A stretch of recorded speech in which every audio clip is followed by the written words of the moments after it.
వేణుకుమార్ అనే ఒక తమ్ముడు ఖమ్మం జిల్లా ముదిగొండ మండలం కొత్త లక్ష్మీపురం న్యూ లక్ష్మీపురం గ్రామానికి చెందిన ఒక సోదరుడు ఇంత పెద్ద సూసైడ్ నోట్ రాసి నిన్న ఆత్మహత్యాయత్నానికి పాల్పడ్డాడు. ఇది డిప్యూటీ సీఎం బట్టి విక్రమార్క గారి నియోజకవర్గం. ఆ తమ్ముడు ఎంత స్పష్టంగా రాసినాడంటే ఈ లెటర్లో, జాబ్ క్యాలెండర్ ఇస్తాము అని మేనిఫెస్టోలో చెప్పడంతో నిరుద్యోగులమంతా కాంగ్రెస్ను గెలిపించాము. కానీ గత గవర్నమెంట్లో మిగిలిపోయిన నోటిఫికేషన్లు పూర్తి చేశారే తప్ప 2.5 సంవత్సరాలుగా జాబ్ క్యాలెండర్ ఇవ్వలేదు. జాబ్ క్యాలెండర్ ద్వారా ప్రతి సంవత్సరం నోటిఫికేషన్ విడుదలైతే నిరుద్యోగులకు ఈ దుస్థితి వచ్చేది కాదు అని చెబుతూ, మా మధిర నియోజకవర్గం పరిస్థితి చెప్తున్నాను, డిప్యూటీ సీఎం గారు జోక్యం చేసుకోవాలి అంటూ మొత్తం వివరంగా దాదాపు 2 పేజీల లెటర్. ఈ మాట ఇంకా ఆయన చెప్పిన మాట, డిప్యూటీ సీఎం బట్టి ఈ సూసైడ్ నోటు డిప్యూటీ సీఎం బట్టి విక్రమార్క గారికి, సీఎం రేవంత్ రెడ్డి గారికి, రాహుల్ గాంధీ గారికి చేరే వరకు షేర్ చేయండి అంటే తన ఆవేదనను వ్యక్తపరుస్తూ ఆ తమ్ముడు మాట్లాడిన మాటలు నిన్న ఆసుపత్రిలో చావు బతుకుల మధ్యన కొట్టుమిట్టాడుతూ ఇప్పుడు స్టేబుల్గా ఉన్నాడని తెలుస్తుంది. సంతోషం. ఏం మాట్లాడాడు కూడా ఒకసారి వినండి మీరు. ఇచ్చిన మేనిఫెస్టో ఏంటో గవర్నమెంట్కి తెలుసు. చివరికి వచ్చేసరికి ఇప్పట్లో గ్రూప్స్ నోటిఫికేషన్ లేవు. మీరు ఎండిన దాగి తాగండి, అవసరమైతే మాకు సంబంధం లేదు. ఆయన మాట్లాడే ప్రతి మాట కూడా ఎట్లుందంటే వ్యతిరేకమే. కానీ ఎస్ఐ కానిస్టేబుల్ నోటిఫికేషన్లు ఇచ్చారు, ఏ నిరుద్యోగులు అవి సంతృప్తి పరచలేదు. అది కూడా ఈ లెటర్లో రాశారు, సంతృప్తి పరచలేదని. వాళ్ళు వచ్చి ఏం మాట్లాడారు, అన్ని నేను చేసి పెడతా అనేసి వాగ్దానాలు చేసి నమ్మినాం సార్.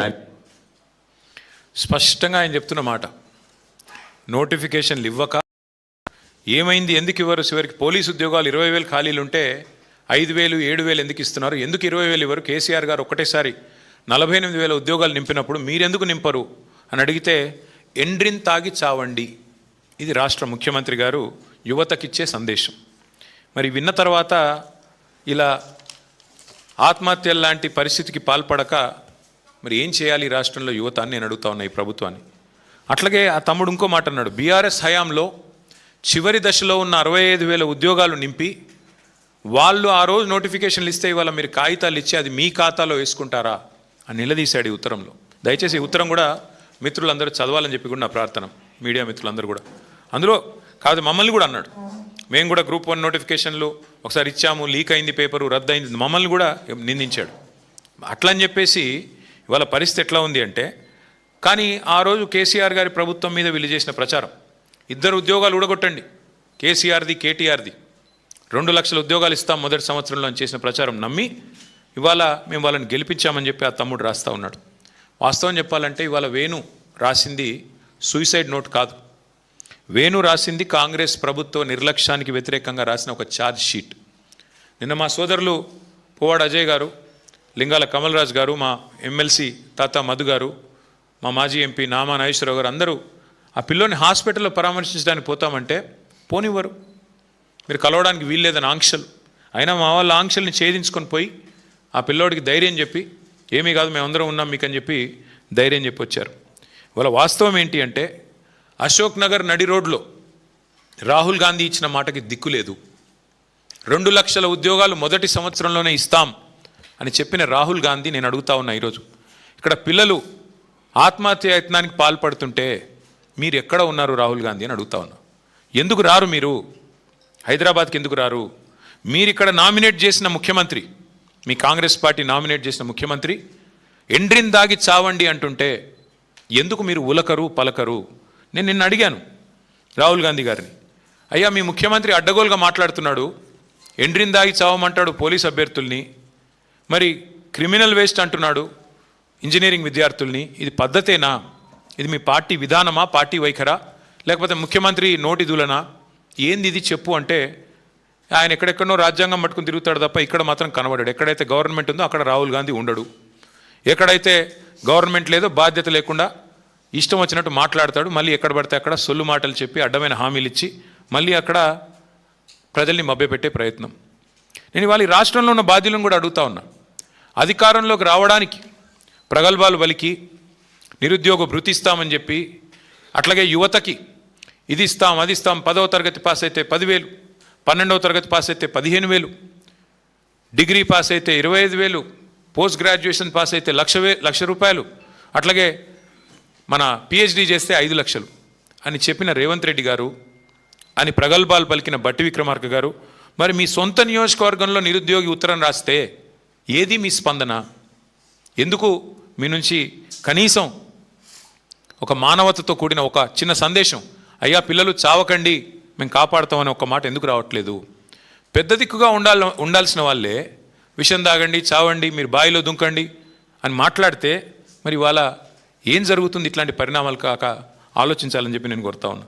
ఇంకా విచిత్రమైన పరిస్థితి ఏమంటే, రాహుల్ గాంధీ గారి నాయకత్వంలోని ఈ పార్టీ, మేము వీరికి బుద్ధి రావాలనే మొన్న ఏ రోజైతే వాళ్ళు యూత్ డిక్లరేషన్ ఏ ప్రాంగణంలో అయితే పెట్టారో సరూర్ నగర్లో, అక్కడే పెట్టాం మీటింగ్. మేము కూడా పెట్టి గుర్తు చేయడానికి కాంగ్రెస్ పార్టీకి, అయ్యా మీరు ఇచ్చిన వాగ్దానాలకి 4 ఏళ్ళు అయింది, మీ ప్రభుత్వానికి ప్రజలు ఇచ్చిన కాలం కూడా గడుస్తున్నది, ఎప్పుడు స్పందిస్తారు అని చెప్పి అక్కడే ఒక సభ పెట్టి నిరుద్యోగుల సాక్షిగా ప్రశ్నించాం. ఏమడిగాము? 24 హామీలు ఇచ్చారు మీరు యూత్ డిక్లరేషన్లో, ఒక్కటన్నా అమలైందా? శాసనసభలో నేను, జగదీష్ రెడ్డి గారు మేము అడిగాము లిఖితపూర్వకంగా రాష్ట్ర ప్రభుత్వాన్ని, మీరు వచ్చిన తర్వాత ఇచ్చిన నోటిఫికేషన్లు ఎన్ని ఉద్యోగాలు ఇచ్చారు అని. 16,978 ఉద్యోగాలు ఇచ్చామని చెప్పి లిఖితపూర్వకంగా రాష్ట్ర ప్రభుత్వం సమాధానం ఇచ్చింది. అందులో కేసీఆర్ గారి ప్రభుత్వం ఇచ్చిన నోటిఫికేషన్లు రద్దు చేసి తిరిగి రీనోటిఫికేషన్ ఇచ్చిన వాటిని తీసేస్తే 10,000 ఉద్యోగాలు కూడా ఇవ్వలేదు. అంటే 2.5 సంవత్సరాలు 50% టైం గడిచిపోయిన తర్వాత మీరు ఇచ్చిన ఉద్యోగాలు 10,000 దాటలేదు. ఇచ్చిన హామీ ఏమో మొదటి సంవత్సరంలో 2 లక్షల ఉద్యోగాలు, ఇచ్చిన ఉద్యోగాలు ఇప్పటి వరకు 10,000 ఉద్యోగాలు దాటలేదు. మరి అప్పుడు ప్రజలు, ముఖ్యంగా యువత మిమ్మల్ని ఏం చేయాలి, ఎలా అడగాలి, ఎలా నిలదీయాలని నేను అడుగుతా ఉన్నా.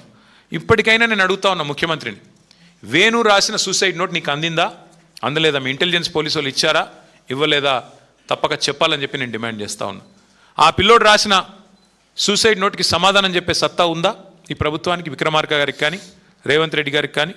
ఒకవేళ ముఖ్యమంత్రి గారికి చేరపోతే వారికి వెంటనే పంపిస్తాను. నేను మా ఖమ్మం జిల్లా నాయకత్వాన్ని కోరుతా ఉన్నా, వెంటనే ముఖ్యమంత్రి గారికి మంచిగా భద్రంగా ఒక కొరియర్ సర్వీస్ పెట్టి ఆయన ఇంటికి పంపించండి, తప్పకుండా చదువుకోవాలని చెప్పి నేను కోరుతా ఉన్నా.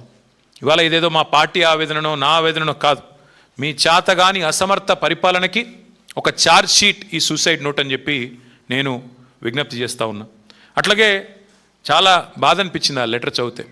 మా తల్లి మానసిక వికలాంగురాలు, ఆమెను జాగ్రత్తగా చూసుకోండి అని ఆ పిల్లోడు చనిపోవడానికి సిద్ధపడి రాసిన లెటర్.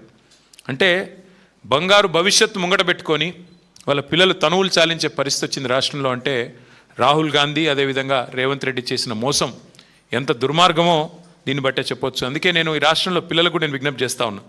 గతంలో 2,32,000 ఉద్యోగ నియామక పత్రాలకి నోటిఫికేషన్లు ఇచ్చింది మా ప్రభుత్వం.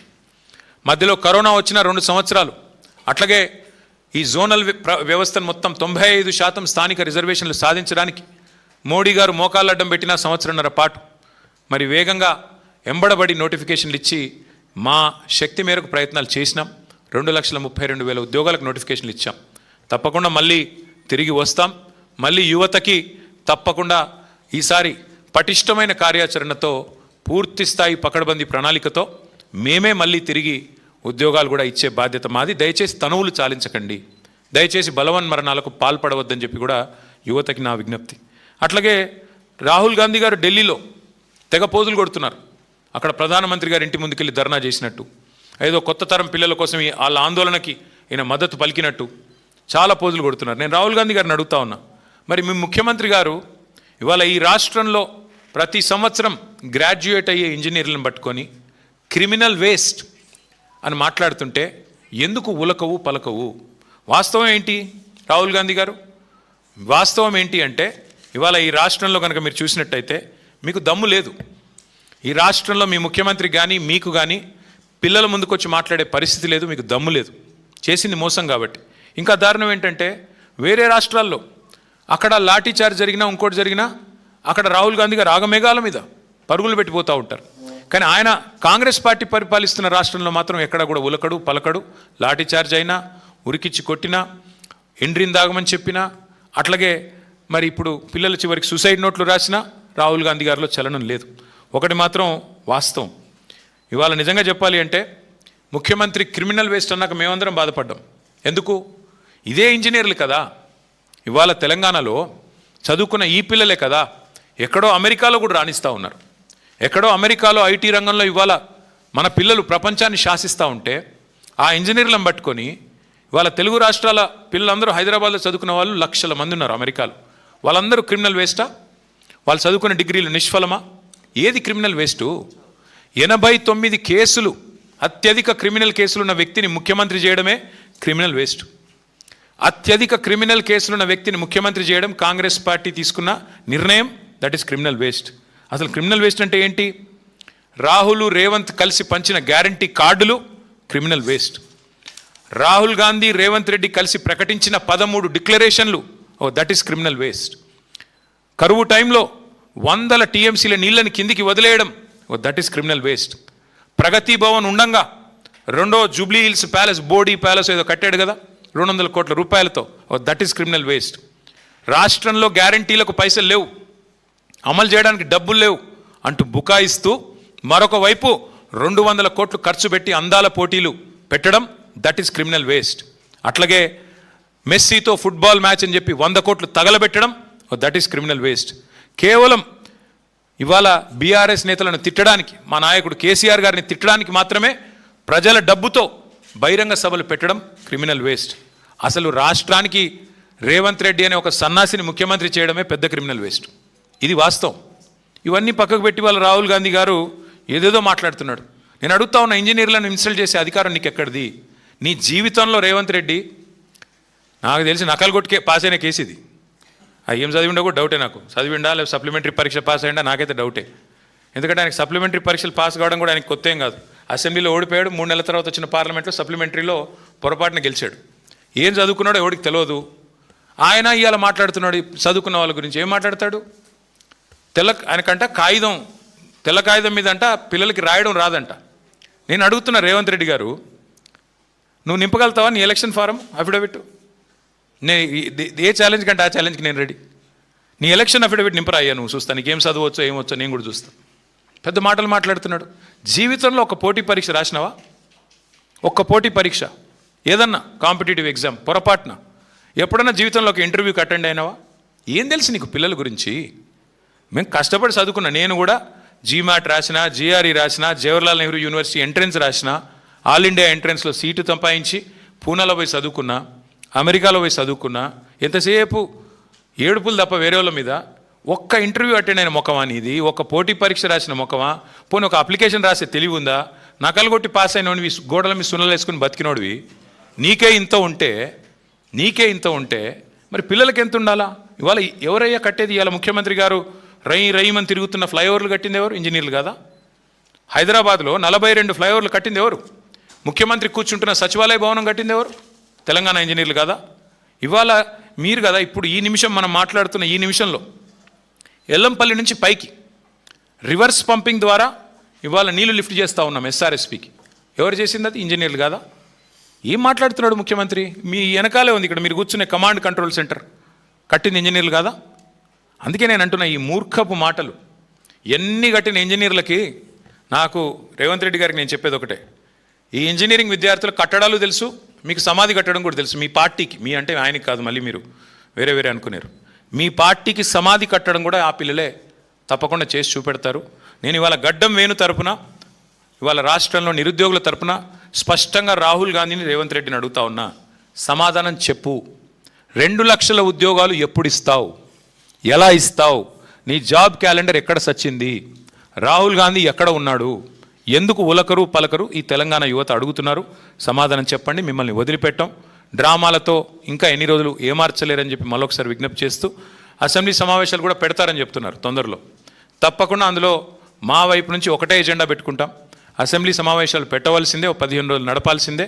ఆ 15 రోజుల్లో తప్పకుండా తెలంగాణ యువత ముఖ్యంగా ఏదైతే ఇవాళ ప్రశ్నిస్తున్నదో 2 లక్షల ఉద్యోగాల గురించి, తప్పకుండా దాని ఒక ప్రధాన అంశంగా, ప్రధాన ప్రతిపక్షంగా మేము పట్టుబడతాం, ప్రభుత్వాన్ని నిలదీస్తామని చెప్పి కూడా యువతకి విజ్ఞప్తి చేస్తూ, దయచేసి ఎవరు కూడా తనువు చాలించవద్దని, దయచేసి ఎవరు కూడా ఆత్మస్థైర్యాన్ని కోల్పోవద్దని మళ్ళొకసారి ప్రార్థిస్తూ మీ అందరికీ ధన్యవాదాలు.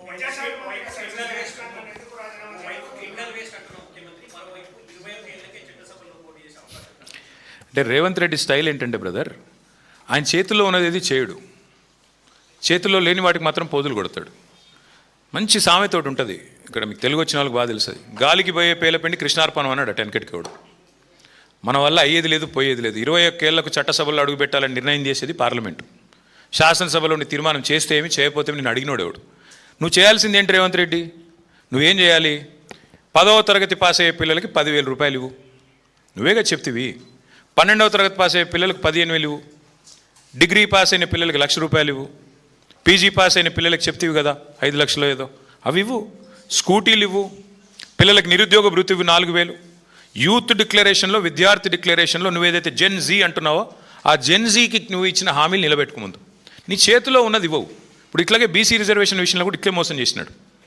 రిజర్వేషన్లు అని చెప్పి ఇక్కడ తీర్మానం పాస్ చేస్తాడు, ఢిల్లీకి పంపుతాడు, మోడీ ఆపాడు అంటాడు. మరి బీసీలకు 1,00,000 కోట్లు నువ్వే ఇవ్వాలి కదా, నువ్వు ఇచ్చిన హామీనే కదా, అదెందుకు ఇవ్వవు? పోనీ బీసీలకు 42% వాటా ఇస్తాను ప్రభుత్వ కాంట్రాక్టులలో, అవెందుకు ఇవ్వవు? నువ్వు ముందు నీ చేతుల్లో ఉన్నవి, నీ చెప్పు చేతుల్లో ఉన్నవి, నీ ప్రభుత్వ ఆధీనంలో ఉన్నవి వాటిని నెరవేర్చు. పిల్లలకు కూడా నేను అనేది, ముఖ్యమంత్రి గారు నీ తీర్మానం నాలుక గీకేసి పారేసుకోవడం కూడా పనికిరాదు. నీకు తెలుసు, నాకు తెలుసు. అది నువ్వు ఇవ్వాల్సింది, నువ్వు చేయాల్సిన పని ఏంటి? పిల్లలకి నువ్వు ఇచ్చిన వాగ్దానాలు 2 లక్షల ఉద్యోగాలు ఇవ్వు. పిల్లలకి నువ్వు చెప్పిన విద్యా భరోసా కార్డు ఇవ్వు. గురుకుల పాఠశాలల్లో 150 మంది పిల్లలు చచ్చిపోయారు ఇప్పటికీ, వాటిని పట్టించుకో. విద్యా హక్కు చట్టాన్ని తుంగలో దొట్టే విధంగా మాట్లాడుతున్నావు. 27,000 ఉన్న స్కూళ్ళని 4,000కు పరిమితం చేస్తా అని మాట్లాడుతున్నావు. విద్యా హక్కు చట్టం తెచ్చింది శ్రీమతి సోనియా గాంధీ గారి ప్రభుత్వం, యూపీఏ చైర్పర్సన్గా. అది తెలుసుకో, కనీసం చట్టాలన్న అవగాహన చేసుకో. అది చేయకుండా టైంపాస్ కార్యక్రమం చేస్తాను, 21 ఏళ్ళకే నేను పంపుతాను చట్టసభల కంటే నాలిక గీకేసి పారేసుకోవడానికి కూడా ముఖ్యమంత్రి చేసే తీర్మానం పనికిరాదు.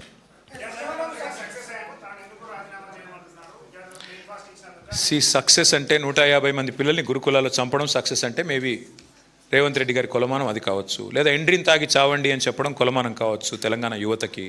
లేదా 2 లక్షల ఉద్యోగాలని చెప్పి మోసం చేయడమే కొలమానం కావచ్చు. ఏ రకంగా సక్సెస్ అయ్యాడు, దేనిలో సక్సెస్ అయ్యాడు ఆయన? ఏ విషయంలో సక్సెస్ అయ్యాడు మీరు చెప్పండి, నాకు నేను కూడా విని నేర్చుకుంటా. ఎందులో సక్సెస్ అయ్యాడు? మేము సీఎం బ్రేక్ఫాస్ట్ స్కీమ్ అని ప్రవేశపెడితే 2023లో దాన్ని 2 ఏళ్ళు ఆపిన సన్నాసేవుడే. మా ప్రభుత్వం స్టార్ట్ చేసిన పథకాన్ని 2 ఏళ్ళు ఆపి మళ్ళీ తిరిగి ప్రారంభించినట్టు యాక్టింగ్ చేసి ఇవాళ అదేదో ఆయన చేసినట్టుగా పోజులు కొడితే ప్రజలు అంత ఈజీగా మర్చిపోతారు అనుకున్నారా? అది కేసీఆర్ ప్రభుత్వం ప్రవేశపెట్టిన పథకం. 2 ఏళ్ళు ఆపిన దుర్మార్గుడు రేవంత్ రెడ్డి. ఎస్ దీపిక, एक minute. So on the one hand, the Chief Minister says that all the engineering graduates or the others are not willing to take up jobs. On the other hand, the government rises the eligibility, age eligibility of those who don't have a job to more than 40 years. How do you look at this disparity and what is your observation? No, I'll tell you 2 things, ma'am. One, the Chief Minister is clueless when it comes to certain things.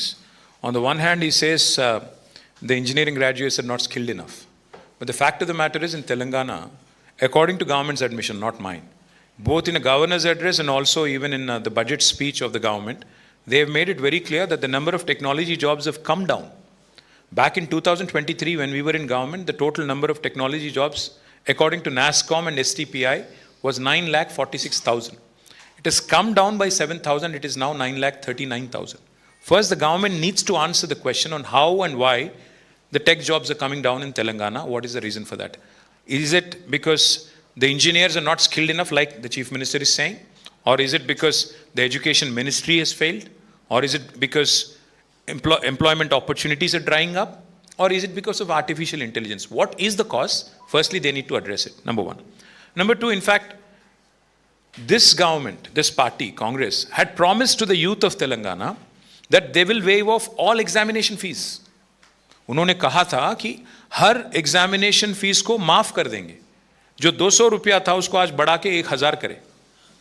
That has been enhanced. The examination fees, not even examination, the application fees has been enhanced from 200 rupees to 1,000 rupees. So the government also needs to answer on this hypocrisy of theirs. And thirdly and most importantly, మీరు నేను అందరికి కూడా మనకు అర్థమైంది ఏంటంటే, వాళ్ళ అసమర్థతని కప్పిపుచ్చుకోవడానికి, వాళ్ళ ఫెయిల్యూర్స్ని కప్పిపుచ్చుకోవడానికి ముఖ్యమంత్రి గారికి ఒక అలవాటుగా పరిపాటిగా మారింది. ఎప్పటికప్పుడు ఏదో ఒకటి వాగడం, దాన్ని సెంటర్ స్టేజ్కి తీసుకెళ్లడం, పెట్టడం, దాని చుట్టూ అందరూ పరిభ్రమించే విధంగా 4 రోజులు టైంపాస్ చేయడం. ఇప్పుడు 21 ఏళ్ళకే అని చెప్పి ఇది ఒక కొత్త డ్రామా కూడా. అందుకే ఆయన చేతిలో ఏమీ లేదు, ఆయనకు తెలుసు అది.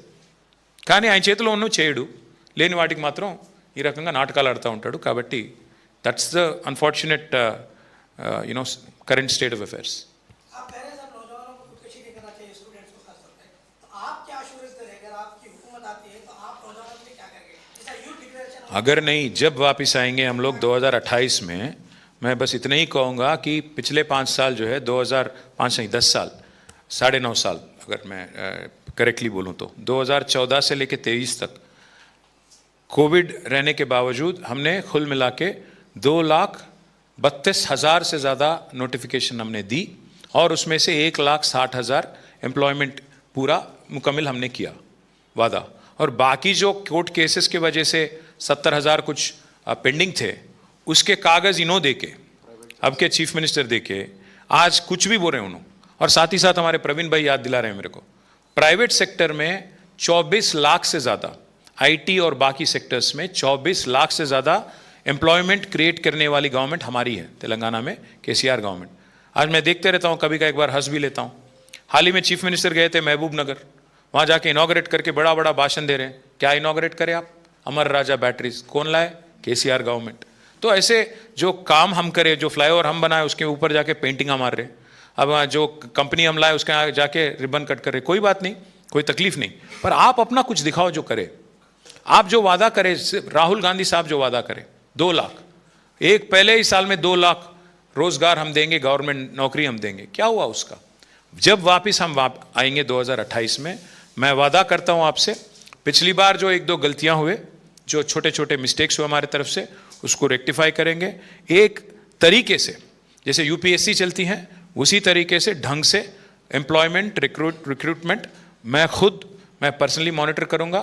और मैं वादा करता हूं पार्टी के वर्किंग प्रेसिडेंट होने के नाते कि सही तरीके से युवा की जो एस्पिरेशन है प्राइवेट सेक्टर में, गवर्नमेंट सेक्टर में बैलेंस करके उनको एम्प्लॉयमेंट क्रिएट करना हमारी जिम्मेदारी रहेगी. ఢిల్లీలో నిరసన చేస్తున్నటువంటి విద్యార్థులకు మద్దతుగా ధర్నా చౌక్లో ధర్నా చేసి ధర్మేంద్ర ప్రధాన్ రాజీనామా చేయాలని డిమాండ్ చేశారు. ఇక్కడ జాబ్ క్యాలెండర్ ఫెయిల్ అయిందంటున్నారు. పూర్తి స్థాయిలో విద్యార్థులు ఆత్మహత్యలకు పాల్పడుతున్నారంటారు. నిరుద్యోగులు నిరుత్సాహంతో ఉన్నారంటారు. ఎవరు రాజీనామా చేయాలి? ఎవరు బాధ్యత వహించాలి? మొత్తం రాహుల్ గాంధీ గారే చేయాలంటే, ఎందుకంటే ఆయనే వచ్చి చెప్పింది 2 లక్షల ఉద్యోగాలు అని చెప్పిందే రాహుల్ గాంధీ. ఇక్కడున్న లోకల్ వాళ్ళ మాటలు నమ్మరనే, వాళ్ళకు మ్యాటర్ లేదనే ఢిల్లీ నుంచి రాహుల్ గాంధీ గారిని పట్టుకొచ్చారు. ఈయన వచ్చాడు కదా, ఈయనేదో చెప్తున్నాడు కదా, మనకు బిస్కెట్ వేసాడు కదా అన్నట్టుగా ఆయన చాయ్ దుకాణం కాడ కూర్చొని మంచి పోజులు కొట్టి మరి మాటిచ్చి అయితే పోయారు. 2.5 ఏళ్ళు దాటిపోయింది ఏది ప్రభుత్వానికి, ఇప్పుడు 32 నెలలు దాదాపు కావస్తూ ఉంది. కాబట్టి సమాధానం చెప్పాల్సిన వ్యక్తి రాహుల్ గాంధీ గారే, బాధ్యత ఆయనదే. ఆయన నియమించిన ముఖ్యమంత్రి ఇక్కడ పని చేయకపోతే బాధ్యత తీసుకోవాల్సింది ఖచ్చితంగా రాహుల్ గాంధీనే. గట్టిగా నిలదీసేది కూడా రాహుల్ గాంధీ గారినే. మేము పార్లమెంట్లో అయినా, ఢిల్లీలో అయినా, అవసరమైతే కాన్స్టిట్యూషన్ క్లబ్కి అయినా పోయి ఢిల్లీలో ప్రెస్ మీట్ పెట్టి ఎట్లా అయితే లగచర్ల ఇన్సిడెంట్ని నేషనల్ వైడ్ ఎక్స్పోజ్ చేశామో, మళ్ళీ ఒకసారి రాహుల్ గాంధీ బండారం దేశంలో మళ్ళీ బయట పెడతాం తప్పకుండా. Thank you.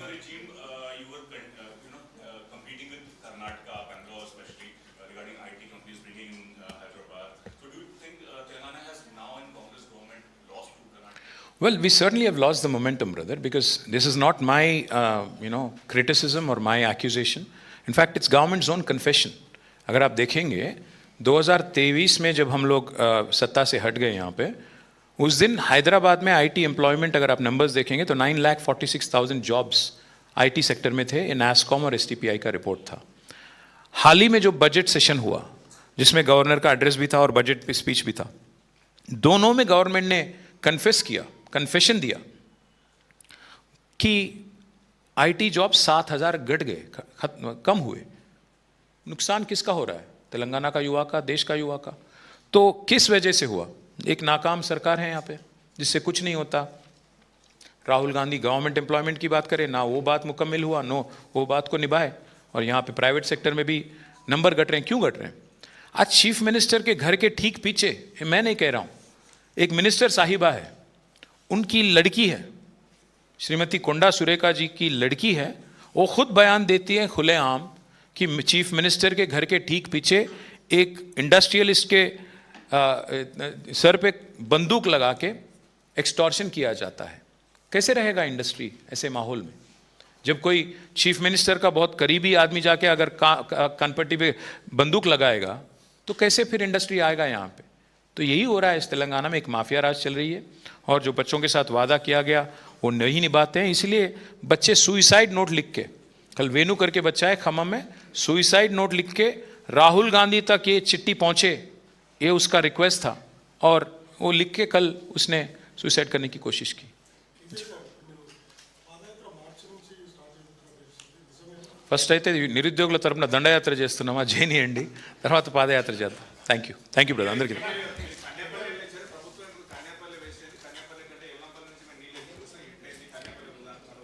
భయ్యా నేను మీకు ఒకటే మళ్ళీ చెప్పేది, మళ్ళీ మీకు రిక్వెస్ట్ చేసేది, జూలై మాసం మొత్తం వర్షాలు పడేదాకా కింద గోదావరిలో నీళ్లు కన్నెపల్లి దగ్గర పోతున్నా దాన్ని ఎత్తకుండా రాష్ట్ర రైతాంగాన్ని ఎండబెట్టిన criminal and waste government Revanth Reddy government.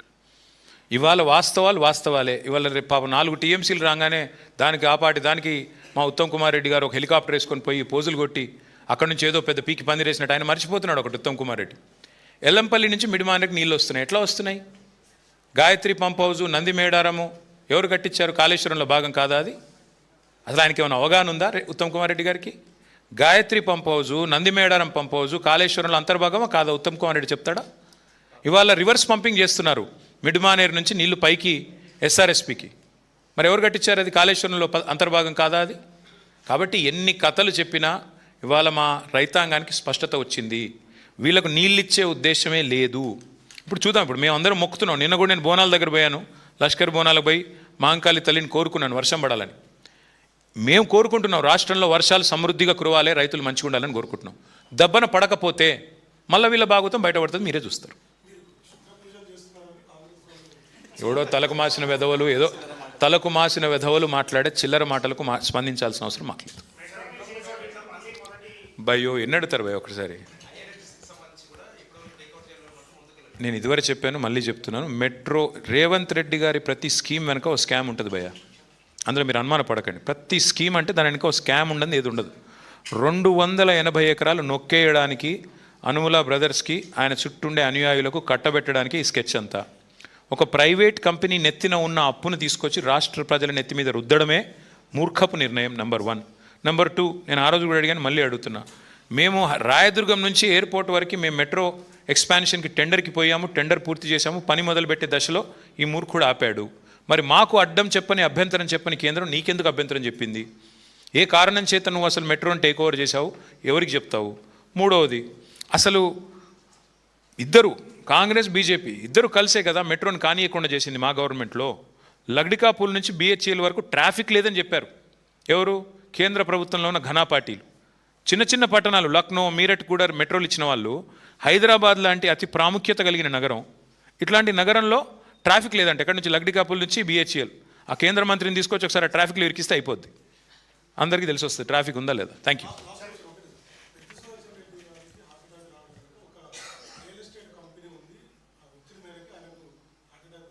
ఎవరన్నారు? నాకు ఐడియా లేదు. కాకపోతే ఒకటి మాత్రం వాస్తవం, మా నాయకులందరినీ వేధిస్తున్నారు, ఇది మాత్రం వాస్తవం. ఆర్ఎస్ ప్రవీణ్ గారు మాట్లాడారు, నేను చూశాను. మా నాయకులు ఒక్కరిని కాదు, ఈ రాష్ట్రంలో ఉన్న మా పార్టీ నాయకత్వం గ్రామీణ స్థాయి నుంచి రాష్ట్ర స్థాయి దాకా అందరం కూడా ఇలా టార్చర్కి బాధితులమే. కొంతమంది కాకపోతే ఆరోగ్య సమస్యలు వారు ఉన్న పరిస్థితుల్లో వారికి నిజంగానే కొంత అది కొద్దిగా ఎగ్జాజరేట్ కావచ్చు, ఒత్తిడికి లోన్ కావచ్చు, జరిగి ఉండవచ్చు. ఎందుకంటే ఒకటి మాత్రం వాస్తవం, సుదర్శన్ రెడ్డి గారు నా దగ్గర కూడా వచ్చారు, ఇట్లా కేసులు పెట్టి మా వాళ్ళు నర్సంపేటలో ఉండే కొంతమంది వ్యాపారులను వేధిస్తున్నారు, వేధించి నా పేరు చెప్పమని చెప్పి పోలీసులు ఒత్తిడి పెడుతున్నారు, నాకు కూడా వచ్చి చెప్పుకున్నారు. నేను కూడా ఒకరిద్దరు చెప్పాను, లాయర్లకు చెప్పి చూడండి కేసు ఏదైనా ఉంటే మనం న్యాయస్థానాల ద్వారా మనం రిలీఫ్ తీసుకుందామని చెప్పాను. సుదర్శన్ రెడ్డి గారు ఒత్తిడిలో ఉన్నమాట వాస్తవం, ప్రభుత్వం ఒత్తిడి చేసిన మాట వాస్తవం. కొంతమంది ప్రభుత్వంలో ఉన్న వెధవలు ఆయన చేస్తున్న దాడిని, విమర్శలను తట్టుకోలేక ఇదే సీట్లో కూర్చుని సుదర్శన్ రెడ్డి గారు ఇదే భవన్ నుంచి సివిల్ సప్లై స్కామ్ని బయటపెట్టాడు. ఇదే సీట్లో కూర్చుని విద్యాశాఖలో జరిగిన బంకర్ బెడ్స్ కుంభకోణాన్ని బయటపెట్టాడు.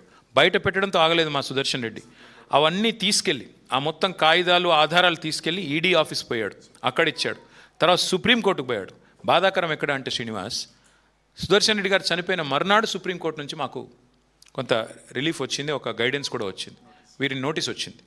అంటే ఇది వాస్తవం, ఈ రాష్ట్రంలో మా నాయకులు ఎవరిని కూడా వేధించకుండా, ఇక వారిని ఇరిటేట్ చేయకుండా, టార్చర్ చేయకుండా ఈ ప్రభుత్వం లేదు. సరే, సుదర్శన్ విషయంలో అన్ఫార్చునేట్, నిజంగా కూడా మా అందరం చూశారు కదా, మీరు ప్రజలు కూడా ఎట్లా వచ్చారు, ఏం జరిగింది మీరు కూడా చూశారు. It's truly unfortunate what has happened, and if some justice can be done, will fight for it.